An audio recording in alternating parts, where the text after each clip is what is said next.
Hi, hello there class. In our previous lecture, we explored the introduction to applied ethics, where we examined how ethical theories guide decision making in world situations such as in medicine, business, law, politics, media, and the environment. However, before we engage with these applied ethics courses more deeply, it is very important to understand ethics as a whole. Today, we are shifting our focus to ethics in general. Ethics, also known as moral philosophy, seeks to answer fundamental questions such as what is right and wrong, what makes an action moral, right or wrong, good or bad, just or unjust, fair or unfair. How should we live and treat others? To answer these questions, philosophers have developed various ethical theories that shape our understanding of morality. These ethical theories include 1. Consequentialism. As the name suggests, consequentialism is an ethical theory that states that an action is moral right or wrong depending on its consequence or an outcome. Good example of consequentialism theory is what we call John Bentham's utilitarianism. This ethical theory states that an action is moral right provided it guarantees the greatest happiness to the greatest number of people, while it is minimizing the pain that actually can cause to human beings. The other ethical theory is called virtue ethics, which states that an ethical man is a man with good characters, such as courageous man, wise man, self-controlled man, generous man, and other good characters one has. So according to Aristotle, an action which is based on good character is always morally right. The other ethical theory is what we call deontology. Immanuel Kant, as an advocate of this ethical theory, which is also known as a Kantian ethics, states that an action is moral right in itself without looking at its outcome.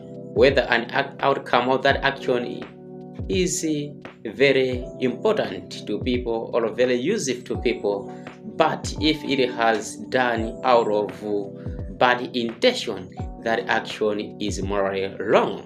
According to Kant, a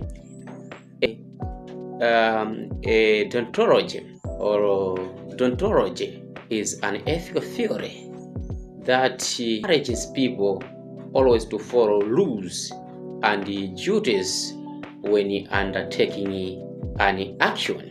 Now, let's look at the origin of the word ethics. It has its root from ancient Greek as well as in Latin.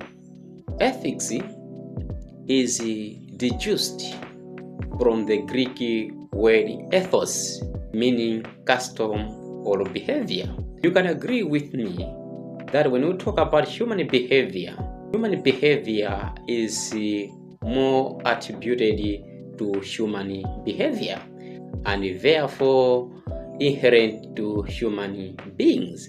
The term ethos has an equivalent meaning in Latin word moris, which means morals. Ethics is not to be understood as specific to the nation, but rather as inherent human. Then what is ethics? Ethics is defined as the study of morality.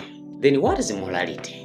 Morality is about principles of rightness or wrongness of an action. Ethics is therefore the study of principles of what is right and what is wrong. Remember, we are looking at ethical theories. So in this case, in ethics, we study moral principles to determine whether an action is moral right or wrong. Therefore, ethics is the study of principles that determine the morality of an action. Let's now look at the types of ethics, which know that ethics is categorized into three branches. The first branch of ethics is called applied ethics. In our previous lecture, we defined what an applied ethics is, but for the interest of more knowledge about it, it is very important to redefine applied ethics. Therefore, applied ethics is the branch of philosophy that applied those ethical theories to real-world problems. In other words, we apply ethical theories to address real-world problems, such as issue of abortion.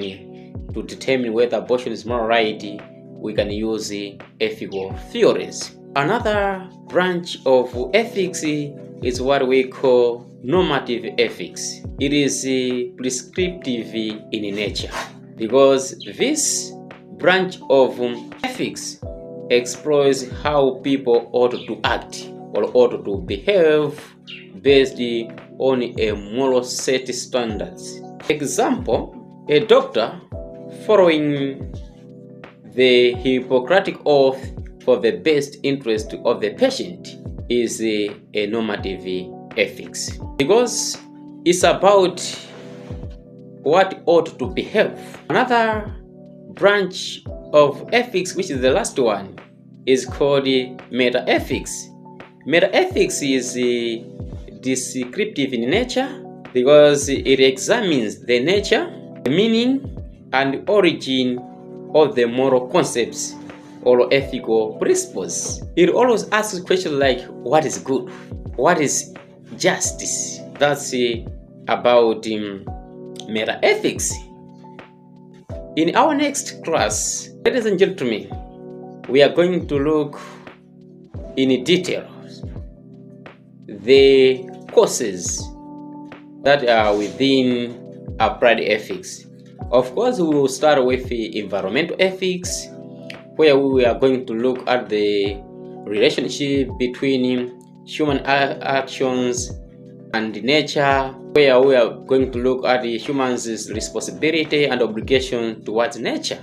Otherwise, I wish you all the best. Have a lovely morning and goodbye.